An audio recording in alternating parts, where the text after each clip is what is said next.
Fala, meus amigos traders, tudo bem com vocês? Eu sou o Ari da Bolsa. Primeiro a gente te treina e depois a gente te contrata para a mesa proprietária. É sempre um prazer estar com você. Eu sou o CEO da TH Traders e sempre a gente traz um vídeo especial para falar sobre um assunto de bolsa de valores para ajudar o seu crescimento tanto técnico como o seu conhecimento da bolsa de valores. Você que é um fã da Bolsa de Valores, né? E hoje o nosso assunto é sobre os contratos futuros. E então eu vou te explicar exatamente o que é um contrato futuro e de onde ele surgiu e tudo mais. E o mais legal é que no final da aula eu vou te ensinar como que a gente opera aqui na TH Trades os mercados futuros, de índice, de dólar e outros contratos futuros, tá bom? Então, seja bem-vindo ao nosso canal. Chega mais! Como você que já me conhece, sabe que a gente começa sempre com uma meditação. E você que não me conhece ainda, seja bem-vindo ao canal. Se inscreva no canal e vem meditar com a gente antes de pensar em bolsa. Vamos fazer sempre uma meditação para que a gente possa evoluir aí no nosso trato conosco mesmo. E hoje eu quero ler para vocês o famoso Salmo 22, que fala assim, ó: O Senhor é meu pastor, nada me faltará.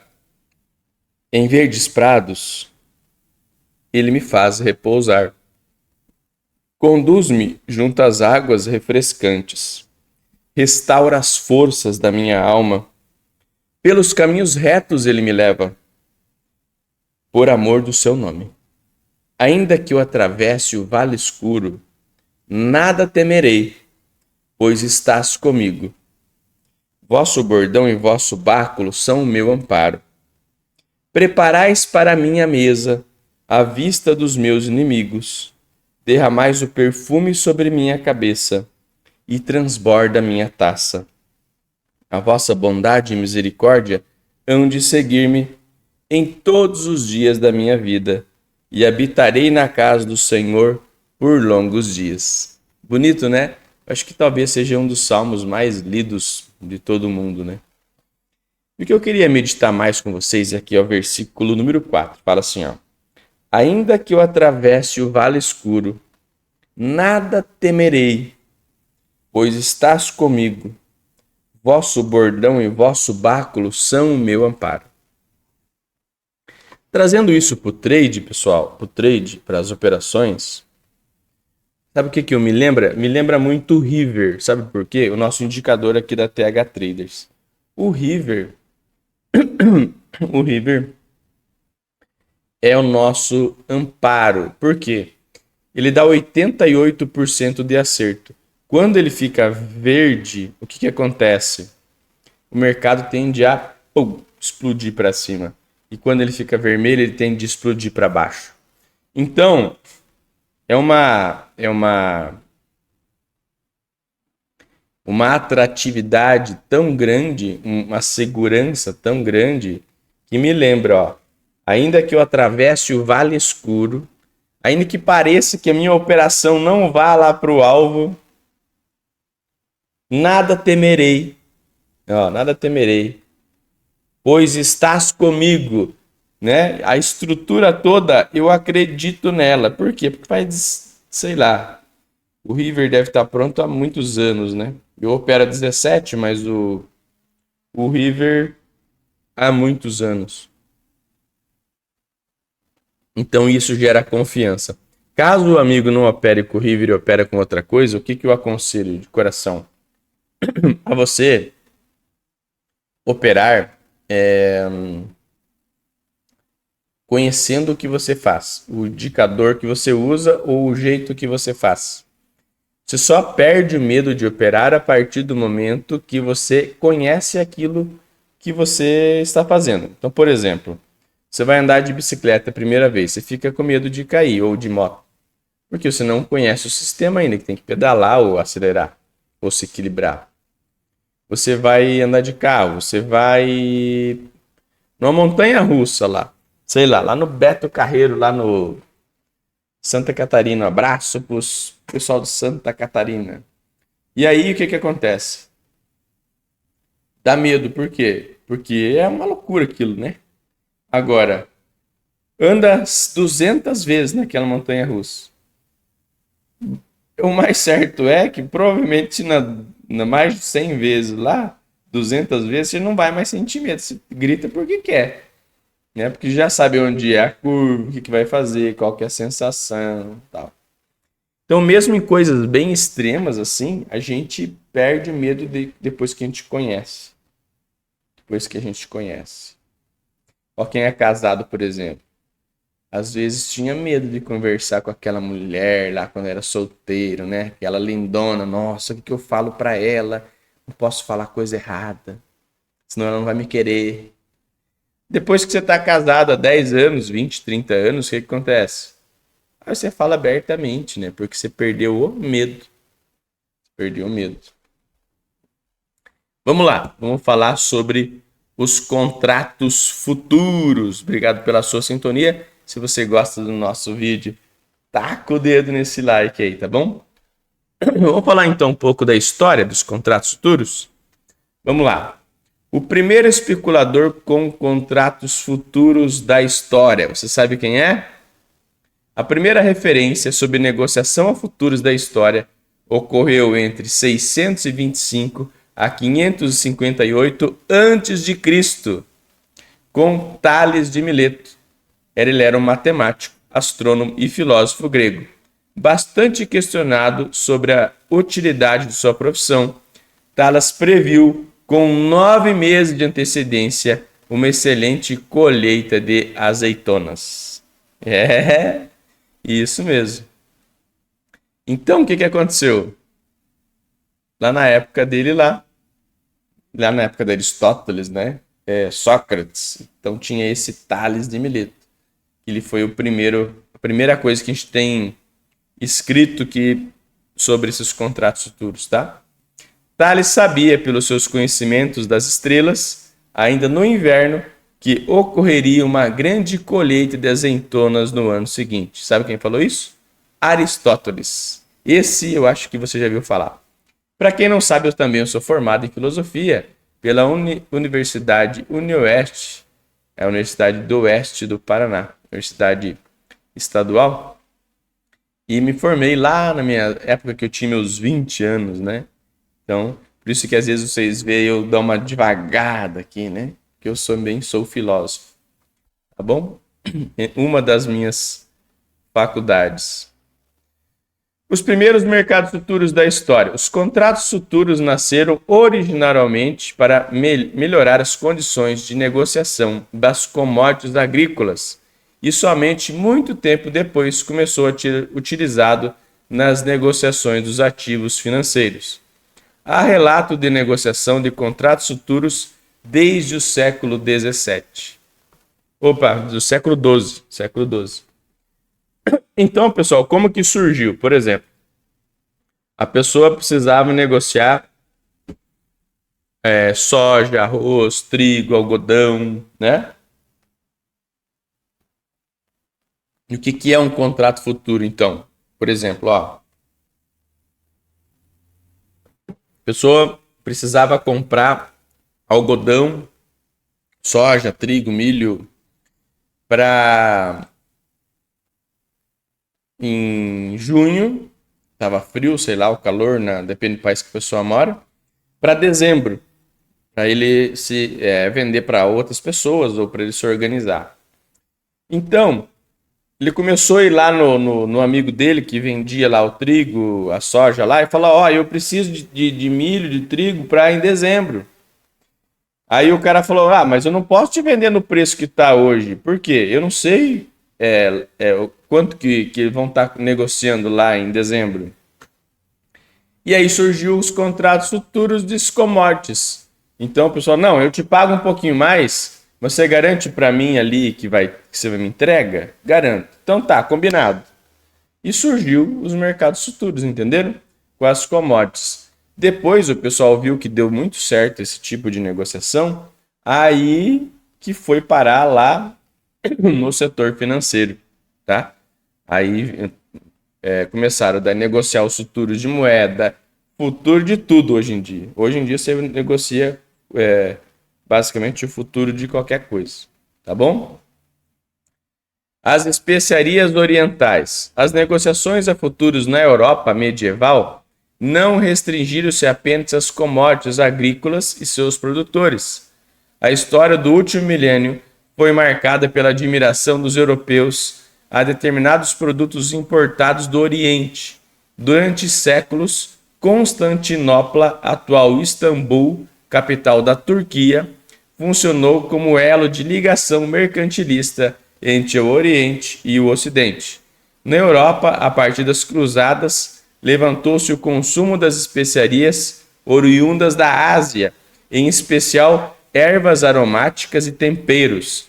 Para atender essa demanda, aplicou-se o comércio entre os dois continentes, através de várias rotas terrestres e marítimas, que uniam não apenas a Europa, mas também a Índia e a China. A dinâmica dessas rotas variou ao sabor das guerras e conflitos ao longo dos séculos, a partir da criação do Império Mongol entre os séculos 13 e 16. O comércio entre Europa e Oriente conhecia um período de prosperidade.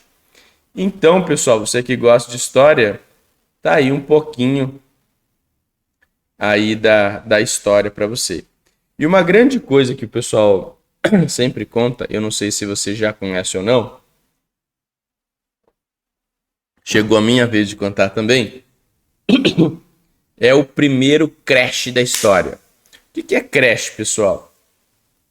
É a primeira cagada, né? Opa, desculpa, não posso falar essas palavras aqui.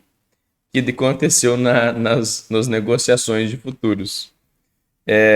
O pessoal chamou de tulipamania. Tá? Tulipamania. Você que não conhece a história, presta atenção. Se liga que você vai ver o que vai acontecer nessa história. A tulipamania é considerada por muitos a primeira bolha do mercado financeiro. Bolha é o quê? Quando vai inchando o preço, vai aumentando, de repente, explode. É o primeiro relato, e aí o preço cai, né? Primeiro relato documentado das consequências que os contratos futuros podem gerar quando são utilizados como instrumentos financeiros de especulação. Introduzido no mercado holandês pelos turcos, em pouco tempo, as tulipas, aquela florzinha mesmo, tornou-se um símbolo de status entre a aristocracia holandesa do século XVII. Naquela época, para se comprar um único bulbo de flor, eram necessários 24 toneladas de trigo. É isso mesmo que você ouviu. Em 1624, uma tulipa do tipo Semper Augustus custava o preço de uma casa no centro de Amsterdã. A valorização sem precedente do mercado de tulipas fez com que os produtores intermediários passassem a negociar contratos de opções de futuros de tulipas.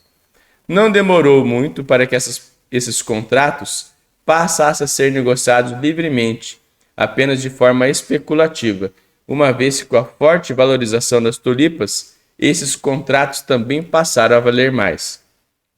Os intermediários especuladores passaram a preferir repassar os contratos a terceiro, vendendo com lucro, ao invés de exercer seus direitos de compra das tulipas.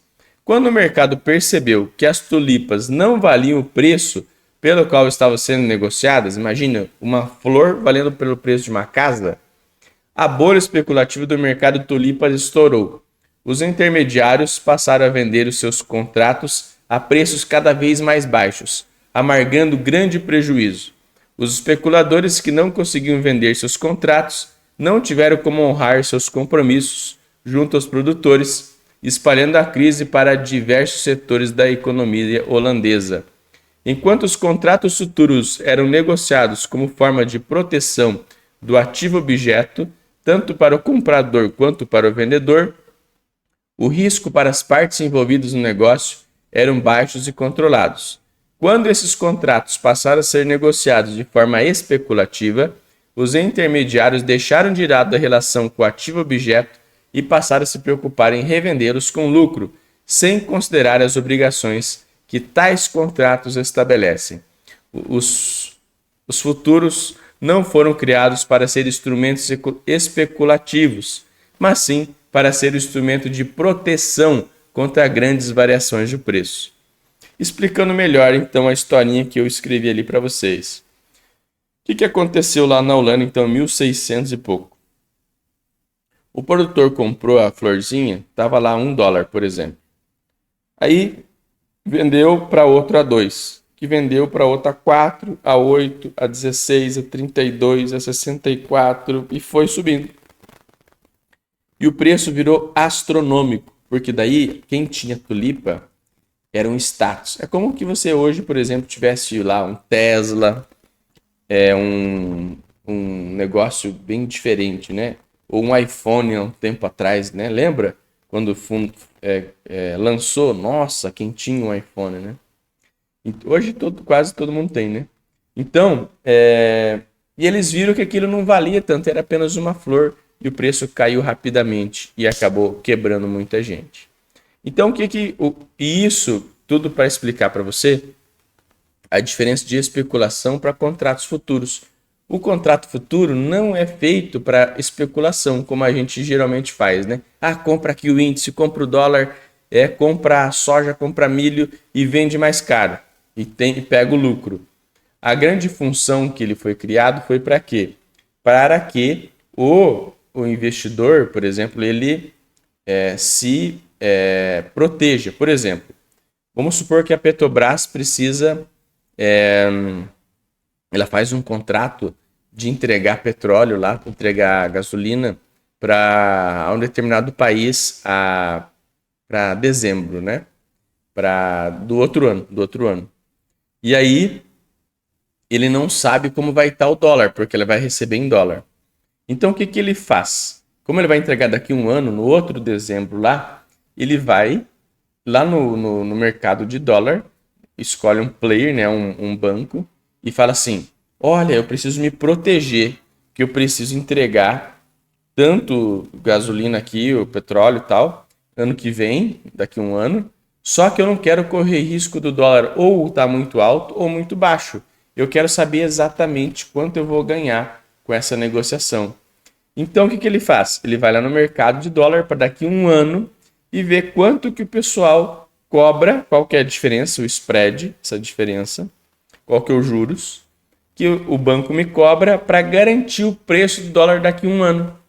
Aí o banco fala: hoje o dólar está R$5, mas eu vou te cobrar então 5,10 para garantir que você receba R$5 daqui a um ano. Combinado? Combinado.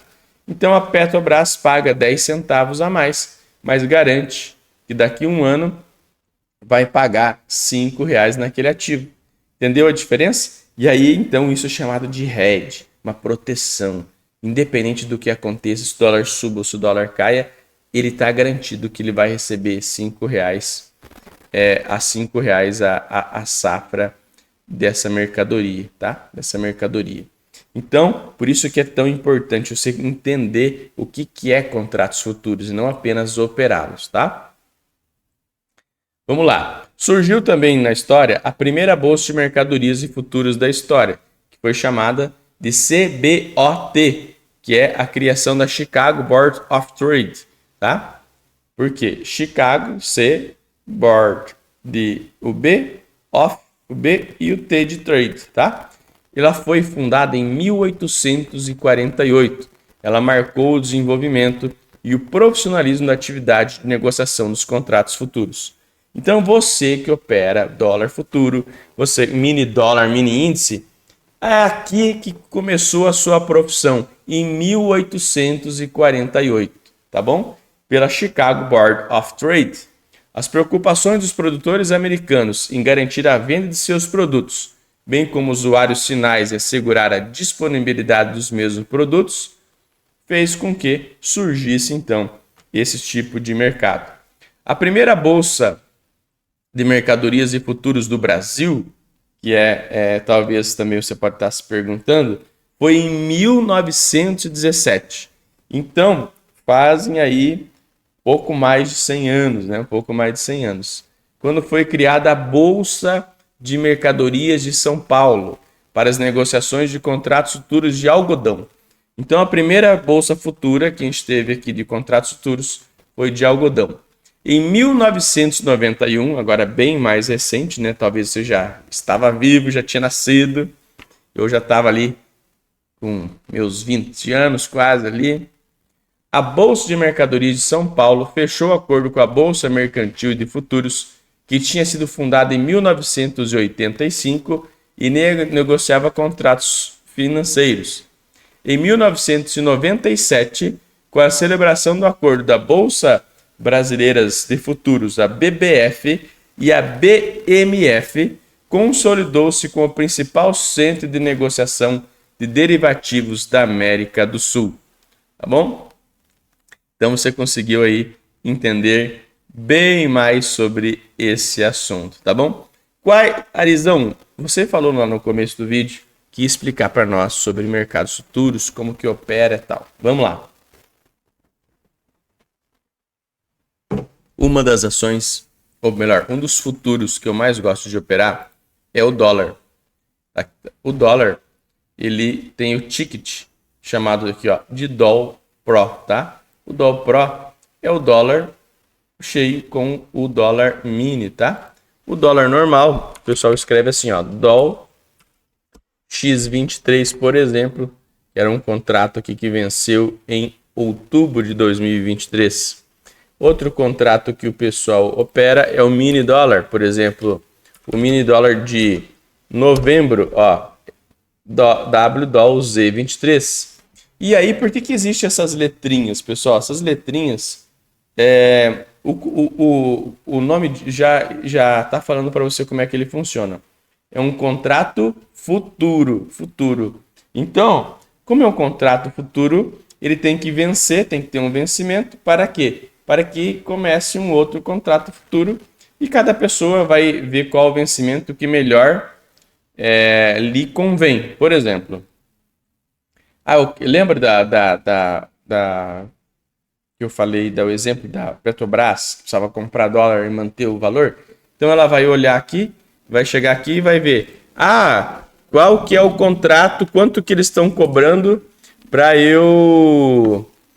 deixa eu achar aqui contratos, quer ver? Ó, contratos futuros, ó, calendário de contratos. Você vem aqui, ó, digita calendário de contratos, tá vendo? Ó? Aqui, ó, vai aparecer essa caixinha, ó. Aí eles vão falar assim, ó, o que eu quero fazer um contrato para garantir o dólar para daqui a um ano. O que eu vou olhar? Vou vir aqui em 2024, ó, e vou vir aqui em dólar, por exemplo, ó, e vou olhar aqui, ó, vencimento para dezembro de 2024, ó, dezembro de 2024. Ó, ainda não tem emitido, ó, mas tem emitido para vencimento 1º/10/2024, ó. Tá vendo? Então, qual que é a letra? Ó? DOL V24. Eu quero para 2025, ó. Eu tenho emitido aqui, ó, para, por exemplo, ó, 2025, ó, janeiro de 2025, ó, DOL F25, tá vendo? Eu quero para o final de 2025, ó, DOL V25, ó, vence dia 1º/10/2025. Então, se eu quiser comprar um contrato futuro de dólar para daqui 2 anos, eu posso? Posso. Entendeu? Eu posso. Posso sim. Caso você esteja vendo o vídeo de 2025, a gente gravou o vídeo de 2023, tá bom? Entendeu? Então, você pode negociar. Para isso, o contrato de dólar não é para você, não é o day trade, tá, pessoal? É óbvio que a gente faz o day trade, mas é um contrato de longo prazo. Você pode escolher o prazo que você achar mais interessante. Outro contrato que o pessoal opera muito é o contrato do mini índice, né? Mini índice. Então, ele tem esse ticket aqui, ó. WinFut, que é o índice futuro.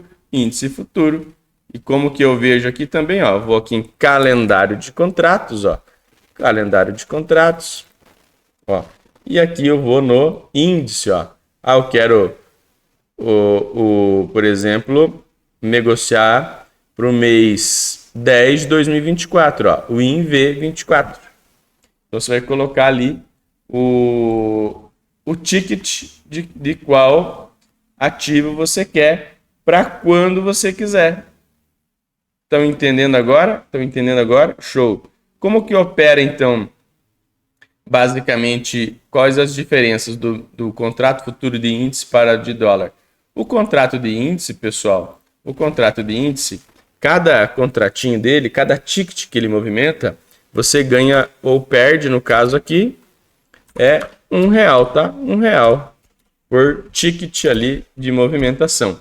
Então, por isso que o pessoal gosta tanto de operar o índice futuro, porque ele é um contrato relativamente baixo de se operar. Então, cada movimentação, o que é uma movimentação? Um ticket, que ele subiu um preço ou caiu um preço, vale R$1. O contrato do mini dólar, cada movimentação de preço, ele já é um pouquinho mais interessante, mais caro, conforme se você ganhou ou perdeu, ele vale R$5, tá? Vale R$5 a cada ticket que ele sobe ou desce, vale R$5, tá? Então, por exemplo, se eu comprei ali e a cada centavo de dólar que ele movimenta tem 20 paradas, tá? Tem 20 tickets, tá? E cada ponto são 2 tickets. Então, por exemplo, se eu comprei o dólar e ele subiu 1 centavo, são 20 tickets, tá? E vale, então, R$100. R$100 por centavo que ele sobe. Tá? Porque 20 tickets vezes R$5 dá R$100, tá bom? Então tá aí as informações sobre o mercado futuro do mercado tanto internacional como o mercado nacional. Você que é operador, que é trader ou quer se tornar trader ou operador, eu te convido a fazer parte da nossa mesa proprietária. Mesmo que talvez você não saiba nada sobre a bolsa de valores, mas tenha vontade de conhecer ou queira mudar de profissão, a gente te treina lá na TH Trades, mesa proprietária, e depois te contrata para você trabalhar e fazer a parceria junto com a gente, tá bom? Show de bola? Para quem está se perguntando e não conhece ainda, esse aqui é o martelo do Thor, isso mesmo. Ele serve porque a gente tem mais de 200 trades na mesa. Então, quando o trader faz coisa errada e entra contra a tendência, a gente pega o martelo e dá na cabeça para ele, né, ajustar os parafusos na cabeça dele. Brincadeiras à parte, pessoal, é sempre bom estar com vocês